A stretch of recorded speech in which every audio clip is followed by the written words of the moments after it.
بسم الله الرحمن الرحيم. النهاردة إن شاء الله نتعلم إزاي نعمل ريتوبولوجي لموديل الضفدع اللي قدامنا جوه برنامج التوبوجان.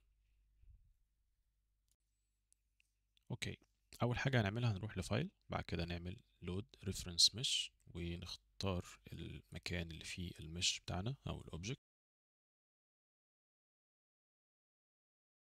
هينزل عندنا الموديل جوه التوبوجان بالشكل ده. علشان نعمل زوم ان وزوم اوت هتبقى بالالت والرايت كليك، يعمل زوم ان وزوم اوت.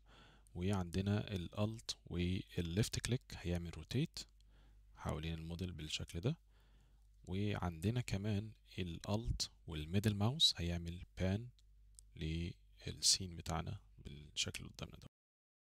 علشان نبدأ ان احنا نعمل ريتوبولوجي ونبدأ نعمل بوليجونز وفيسز على الموديل، هندوس على الكرييت مش الموجودة قدامنا ديت او حرف الزائد دوت او السيمبل بتاع الزائد، وهنلاقي ان في تولز ظهرت عندنا على الشمال كتيرة جدا.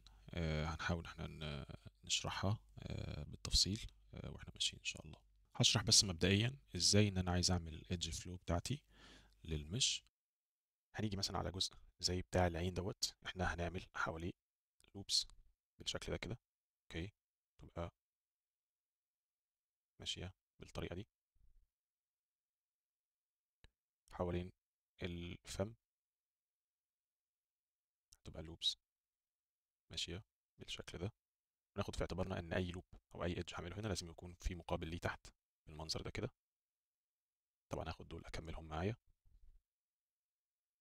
ويكون في ايدج قاطع الجزء العلوي من البق على الجزء السفلي.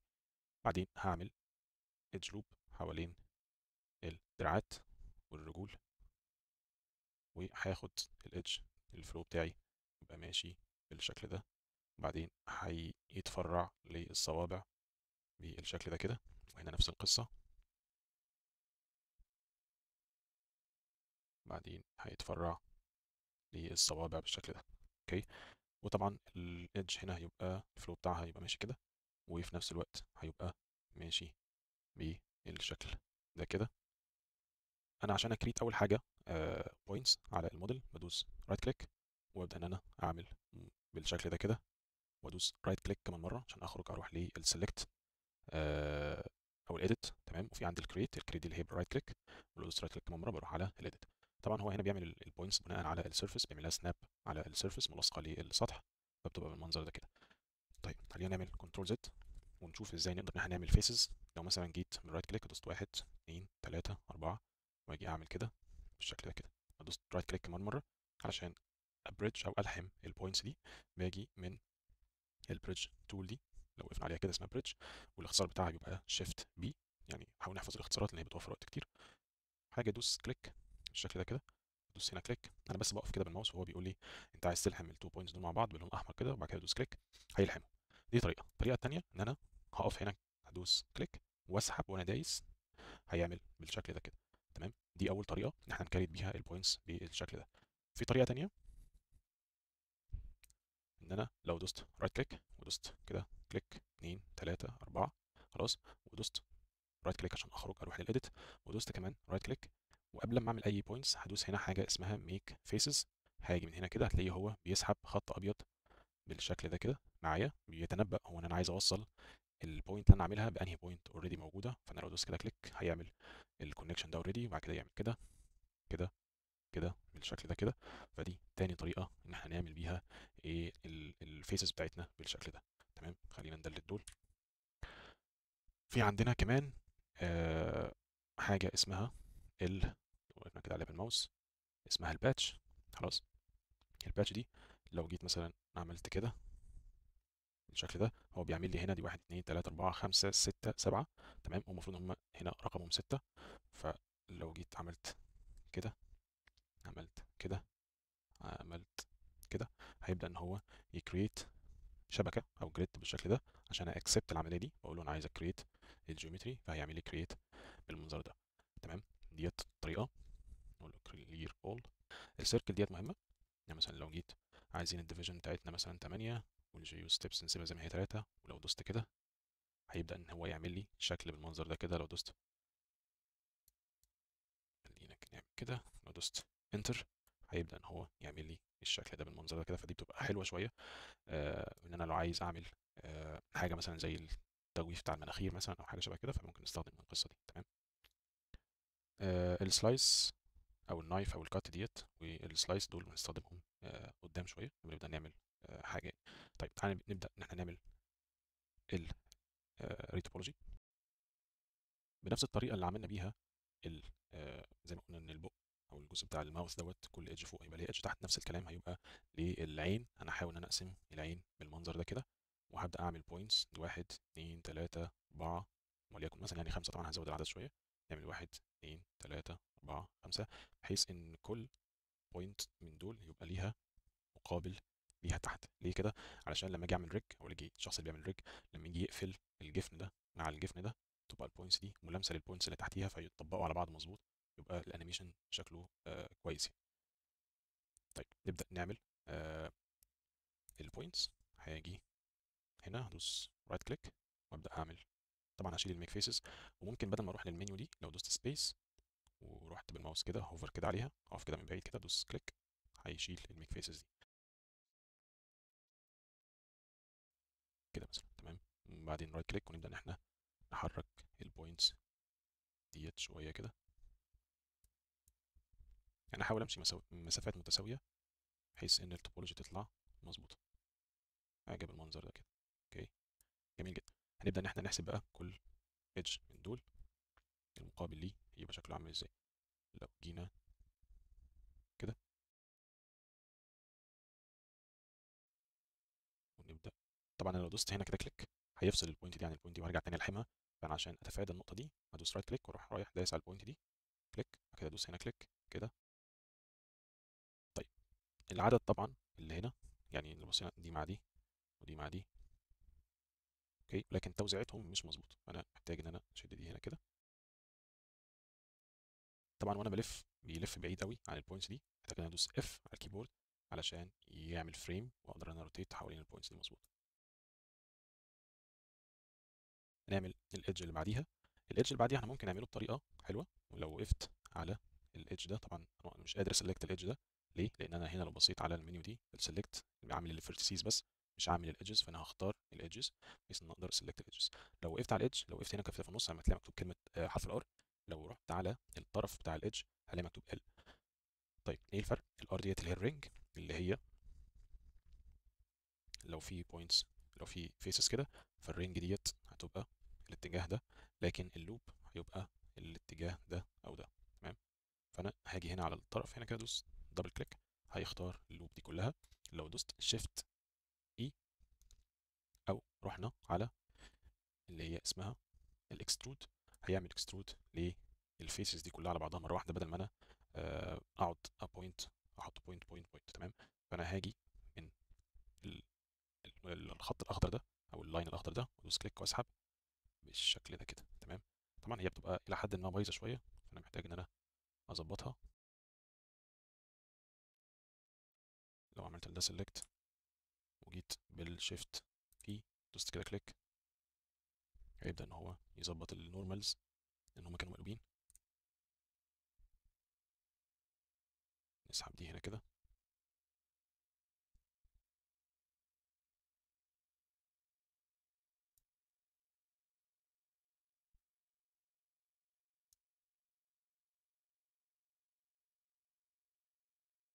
تمام، حلو جدا. لو برضو اخترنا اللوب ديت شيفت اي وجينا بقى عملنا اكسترود لبره هنا كده هنلاقي ان هو ظبط الدنيا. محتاجين بس ان احنا نعمل مانيوالي كده البليسمنت بتاعت البوينتس دي على الموديل بتاعنا.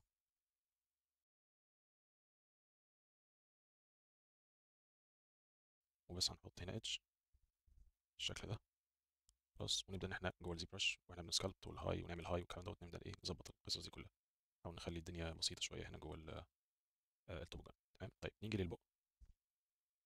طبعا الجزء اللي في النص ده انا لسه مش عارف الخط بتاعي اللي في النص موجود فين، يعني هل هو هنا ولا هنا ولا هنا، فهيبقى صعب شويه. فاللي انا هعمله هاجي من هنا هقول له ان انا عايز اشغل السيمتري. تمام. من دي هو اوريدي هي يديتكت الجزء الخط اللي في النص واقدر ان انا اعمل البوينتس بناء على كده. فانا هاجي من هنا ادوس كليك خلاص، وندوس كمان هنا كليك، ندوس هنا كليك. اوكي، بحيث ان احنا كده عملنا ايه الخط اللي في النص. بعدين هطفي السيمتري ان انا ادوس هنا او ادوس اكس على الكيبورد، كده كده هيطفي زي الزيبرش. بعدين هنيجي من هنا نبدا ان احنا نعمل الادجز بتاعتنا.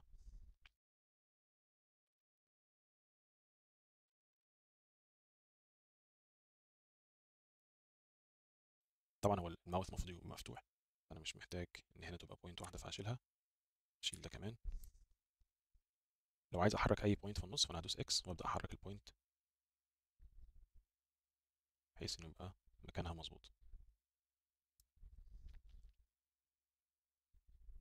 جميل.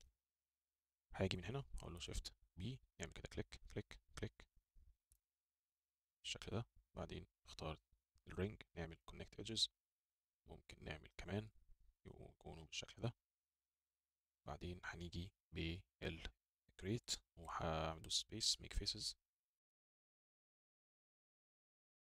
اللي في النص ده، هدوس كليك بعدين رايت كليك، هدوس اكس وابدا ان انا احركه كده فيروح للنص. نيجي هنا كليك، نيجي هنا كده. اوكي تمام. هنيجي على الجزء بتاع النوز، هنا المفروض يكون فيه نوز، فانا هاجي على السيركل وهعمل كليك واسحب بالشكل ده كده، دوس كريت جيومتري يبقى المنظر ده تمام. ولكن انا مش عايز البوينت اللي في النص دي تبقى بالمنظر ده كده، انا عايزها تكون كده كوادز بالشكل ده تمام. بعدين هنبدا ان احنا نيجي للجزء اللي بره ده نخرجه بالشكل ده كده برضو. نيجي على دي ودي شيفت بي كده خلاص. لو جينا على الاكس نجيب دي في النص ونكريت كام بوينت كده، نشيل الاكس بعدين شيفت بي نيجي هنا كده. ممكن لو خدنا دي هنا كده،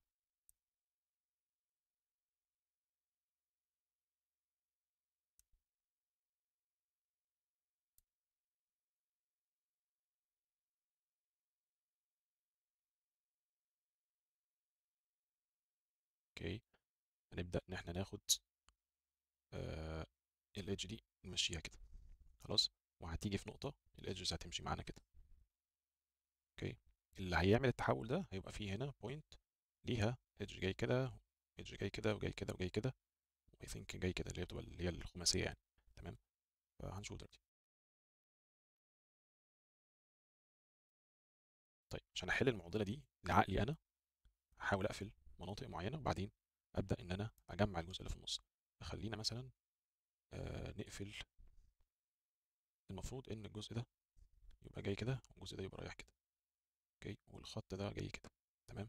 فانا هاجي هنا كده هاخد دي واوديها هنا، بعدين اخد ده واقول له ان انا عايز اعمل كونكت مرتين كده مثلا بالشكل ده كده. اوكي، بعدين لو جينا لده وعملنا له بريدج مع ده، جينا لدي عملنا لها بريدج مع دي، وجينا على ده ممكن نيجي بال ثينك بالكت او بالسلايس. جينا عملنا كده كده كده كده كده تمام. بعدين رايت كليك مرتين نبدأ ان احنا نجمع دول. اوكي،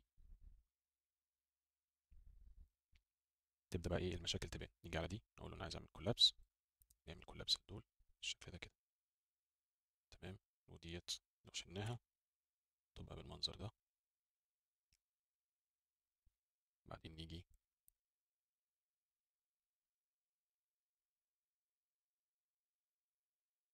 على آه العين، انا كده كده مش محتاج ليها خلاص حواليها كتير. ممكن نعمل برضو، ممكن نعمل مثلا ده كولابس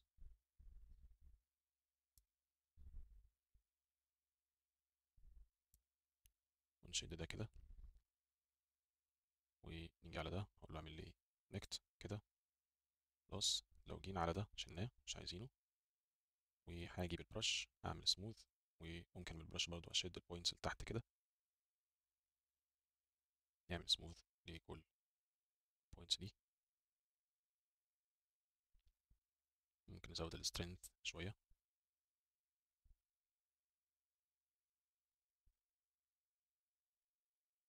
طبعا انا لو جيت هنا كده وعملت شيفت وعملت كده هياكل كل الحاجات دي، فانا عشان ما اخلوش يعمل القصه دي هقول له كيب بوردر، فهيحافظ على البوردر. لما رحت للبوردر مش هيقرب.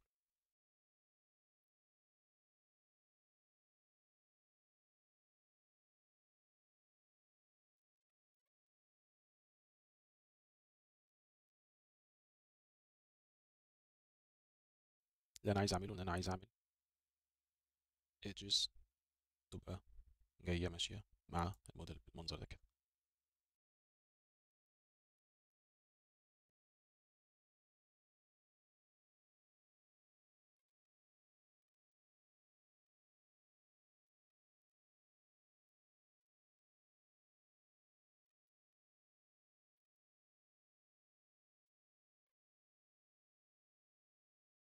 نيجي هنا نعمل ايدج لوب بالشكل ده، تمشي كده، بحيث ان انا كده قدرت ان انا اطلع من اللوبس اللي ماشيه كده للوبس ماشيه بالاتجاه ده، رايحه للظهر كده. تمام.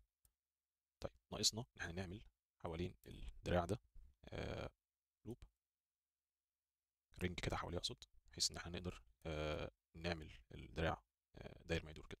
طيب هنعمل كده ازاي؟ هاجي بيه عندي حاجه اسمها التيوبس، هخلي الديفيجنز وليكن مثلا 18. خلاص هاجي اعمل كده خط بالشكل ده. اوكي. هاجي على الدراع هنا كده اعمل خط بالشكل ده، هاجي على الايد هنا كده اعمل خط بالشكل ده كده، هدوس رايت كليك هيعمل لي تيوب بالشكل ده. تمام. لو دوست رايت كليك كمان مره، او دوست شيفت بي مثلا ودوست رايت كليك، واجي هنا ادوس كده دبل كليك على الرينج دي والرينج دي، واقول له بقى اعمل ايه كونكت ايدجز، كام ايدجز كده حلوين، بحيث ان هو يبقى بالمنظر ده.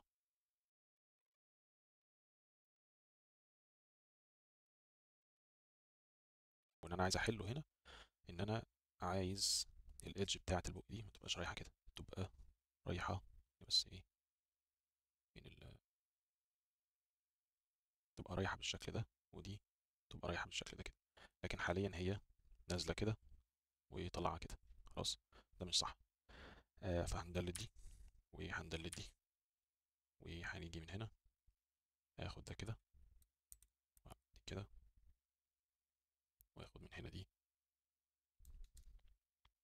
بالشكل ده، بحيث إن عملت كده الرينج دي والرينج دي تبقى مظبوطه.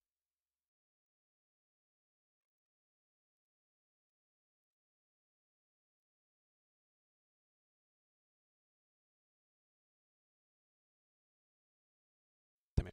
تعال نقفل الجزء اللي تحت، نيجي بالكريت وادوس اكس ونشيل الميك فيسز، اجي من هنا كده كليك.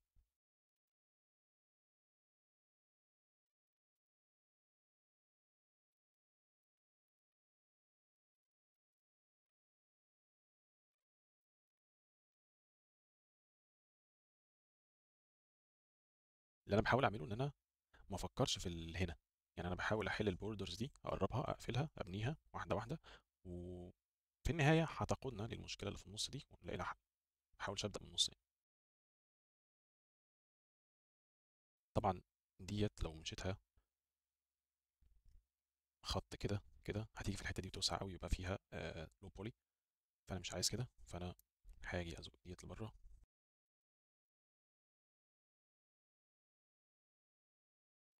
نقفل دي كده كده، انا معايا لوب حوالين المنطقه دي، فلو احتاجنا مثلا ان احنا ننفخ الجزء ده ولا حاجه يبقى سهل كانيميشن يعني. يعني الضفادع الجزء ده بيتنفخ كده شويه، فايه ممكن يعني باللوب دي احنا يساعد الريجر ان احنا نعمل حاجه شبه كده.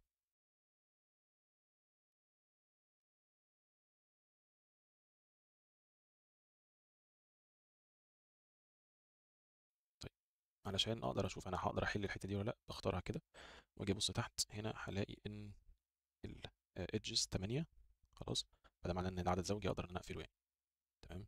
فلو جينا عملنا دي هنا كده وعملنا دي كده كده اتقفلت، هاجي بالبرش وابدا ان انا انعم.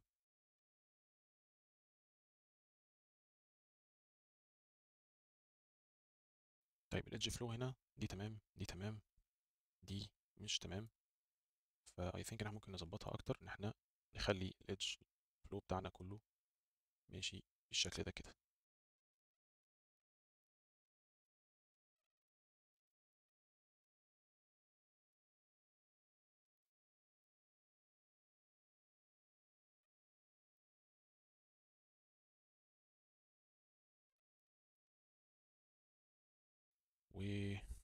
وممكن برضو طول ما احنا ماشيين نلحم كام بوينتس من دول. فمثلا لو جينا من هنا وهنا عملنا دول كولابس،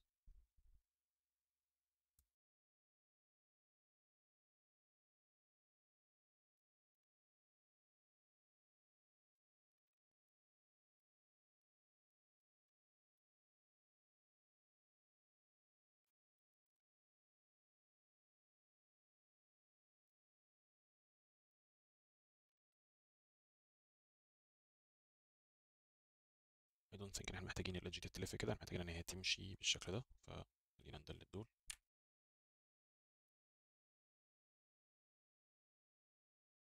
طيب احنا ممكن نستخدم الباتش دي في ان احنا نملى الجزء اللي فوق ده كده، ونقلل دي نخليها 7 كده، نقلل دي نخليها 7 كده كده. تمام. هقول له create geometry،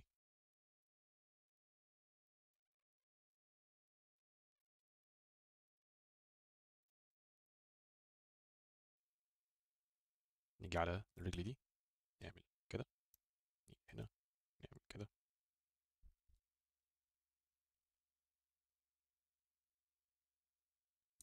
نختار ده ودي، واقول له اعمل لي edges connect edges. ممكن نجيبها من فوق هنا، او ممكن من تحت هنا في connect بالشكل ده. نيجي بقى على البرش نعمل smooth. لو جينا على دي مع دي كده، نيجي على دي مع دي بالشكل ده كده، نيجي بقى على الجزء اللي في النص ده نعمل له كونكت، اما من فوق او من هنا كده بالشكل ده كده.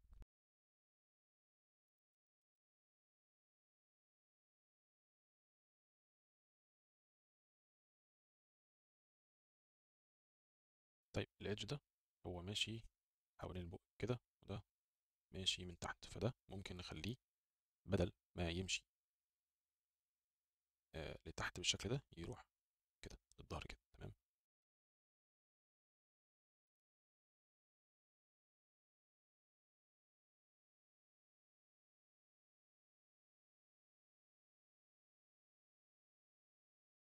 لو جينا بالشيفت اي دوسنا ديت كده،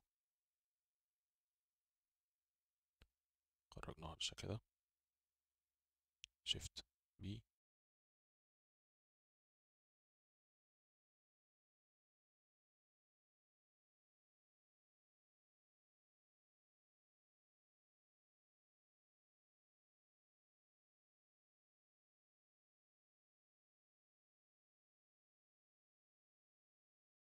طيب احنا محتاجين نحل الازمه بتاعت الايدجز الكتيره دي او البوينتس الكتيره دي، فانا هسيبهم دلوقتي وهبدا اعمل كده.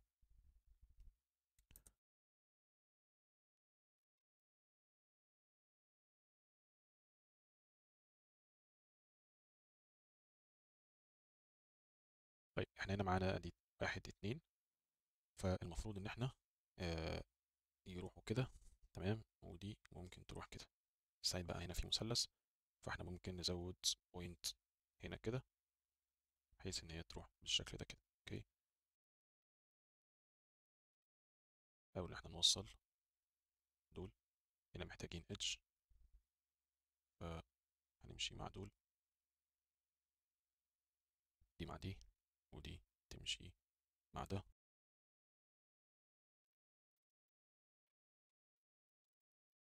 كده خلصنا الجزء اللي فوق، نيجي على الجزء اللي تحت.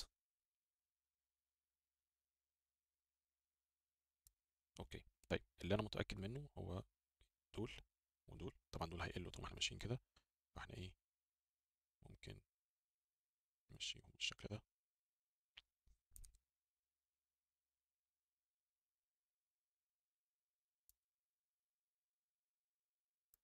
الايدج ده مش في مكانه، فانا ممكن ادلته،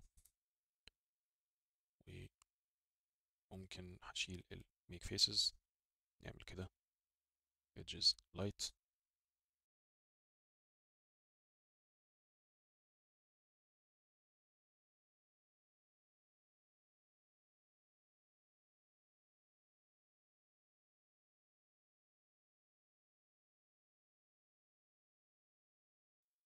لو بصينا على دول هنلاقي ان هم 7، 7 edges، فاحنا محتاجين هنا واحدة كده علشان يبقوا 8، واقدر ان انا اقفلهم. لكن لو جبنا دي كده دي كده، نعمل هنا بالشكل ده كده، نجيب البرش سموث، نبدأ بقى نحل المعضلة اللي موجودة عندنا هنا ديت. مفهومش لعب، مش هقدر ان انا اشيل منهم حاجة، وده برضو مش هقدر اشيل. نيجي نبص لدول، فلو جينا على ده خلينا نيجي مثلا من هنا ومن هنا، اقول له اعمل لي كولابس، نعمل كولابس لده. جميل. نيجي برضو لده وده، اقول له اعمل لي كولابس كولابس. طيب محتاجين كولابس الواحد بس، عملنا كولابس لده. عندنا هنا مثلث، ممكن نحله بان احنا نعمل كونكت هنا كده. طبعا هو في البرودكشن او الحاجه اللي هتبقى فيها ريندر اوف لاين سب ديفيجنز وكده، التريانجلز مش احسن حاجه، ولكن في الجيمز مفيش سب ديفيجنز، فاحنا مسموح لنا نستخدم التريانجلز واي عدد بولي عايزينه. ايدجز اقصد يعني، يعني فيسز رباعيه، فيسز ثلاثيه، خماسيه، ايا كان. المهم يبقى ماشي مع الهايبولي بتاع الموديل، ونخوض في مرحله التوبولوجي بتاعت الجيمز في فيديوهات تانية ان شاء الله.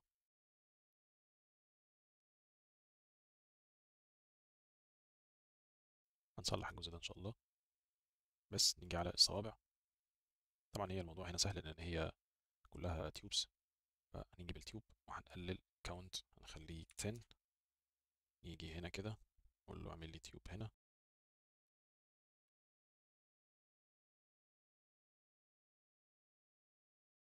نيجي على اول صباع ده، اجي على الاكسترود واختار اللوب، نعمل كده مرة كمان مرة، نبدأ نقفل الجزء ده.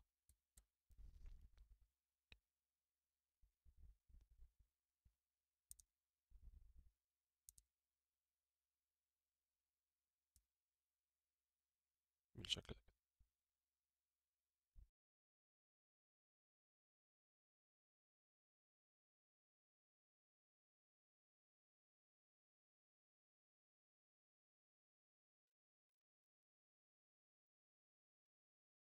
جميل. نبدأ ان احنا كونكت دول، نعمل ايدج. طيب انا عايز اعمل، يبقى في الاعتبار ان الايدج ده اللي هم دول يبقى ماشيين مع دول، علشان اليو فيز بعدين مستقبلا يعني. فانا هاجي بالبريدج، البريدج ده مع ده، البريدج ده مع ده، ونعمل كونكت مرتين هنا كده.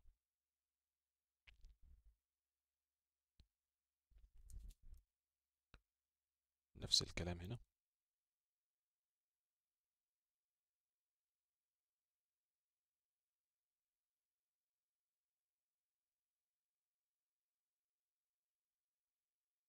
وده يبقى محول شوية بس نظبطه،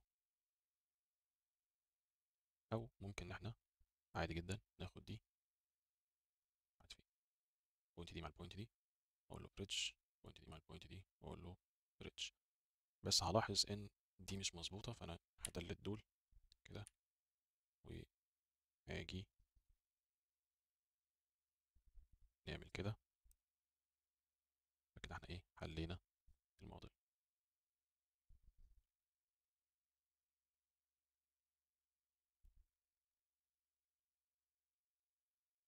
لو جينا عملنا الرينج دي كده نلاقي ان هي واخدة سيلكت مظبوط،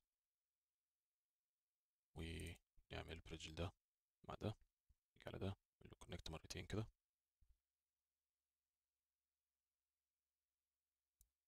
نبدأ نقفل.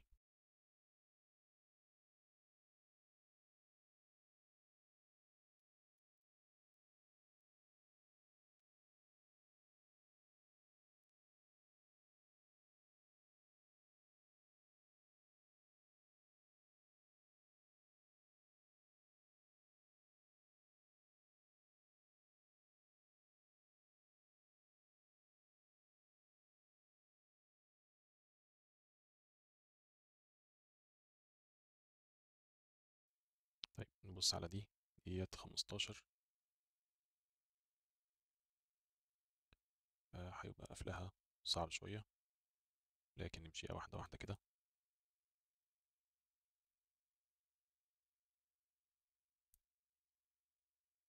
تن تن تن.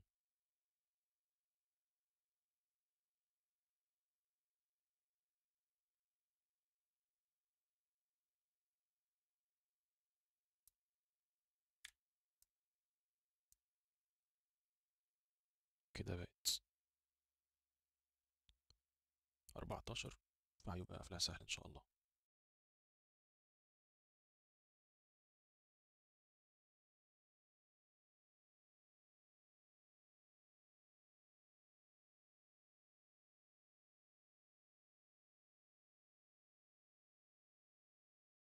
ممكن نبدأ نجمع شوية edges، يكون مثلا دول.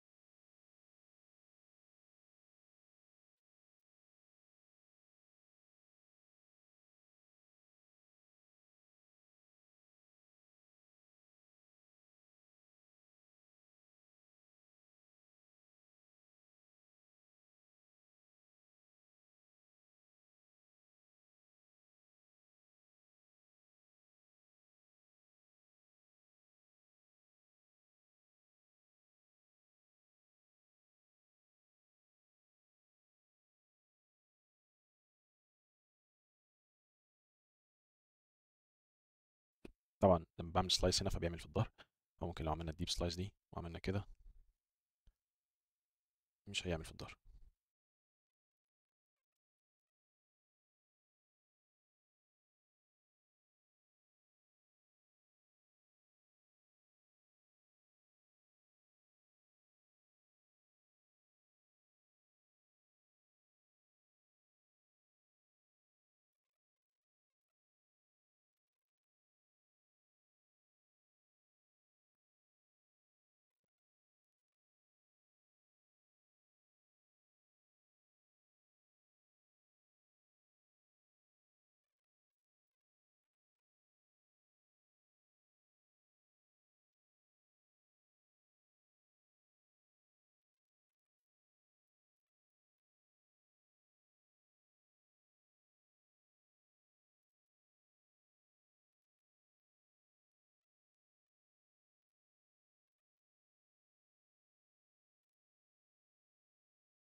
فاضل لنا حاجة بسيطة بس، ألا وهي الجزء ده.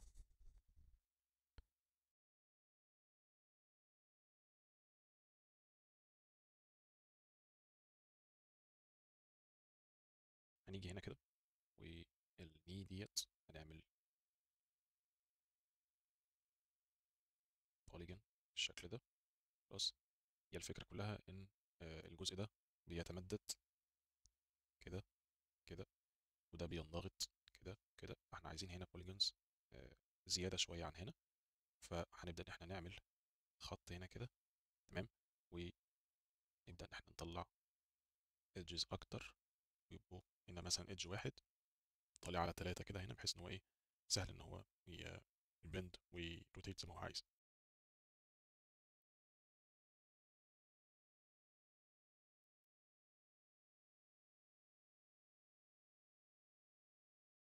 نفس اللي احنا عملناه هنا نعمله هنا. اجي كده اعمل هنا كده، اطلع edge بالشكل ده.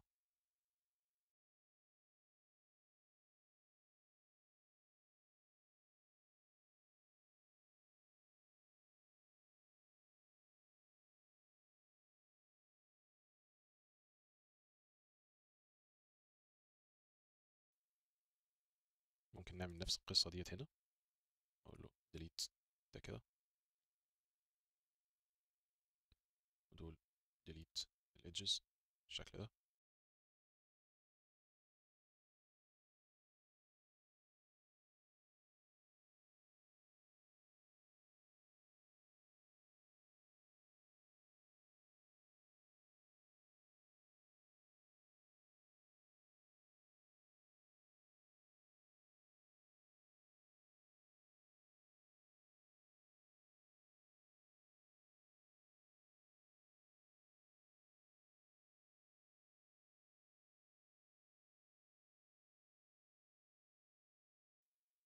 طبعا ممكن نعمل نفس القصه هنا قدام، بس يعني انا شايف ان هي حاليا مش وحشه، فسيبها زي ما هي كده. اوكي، نيجي بس اخر خطوه اللي هي ان احنا نعمل الجزء بتاع الماوث ده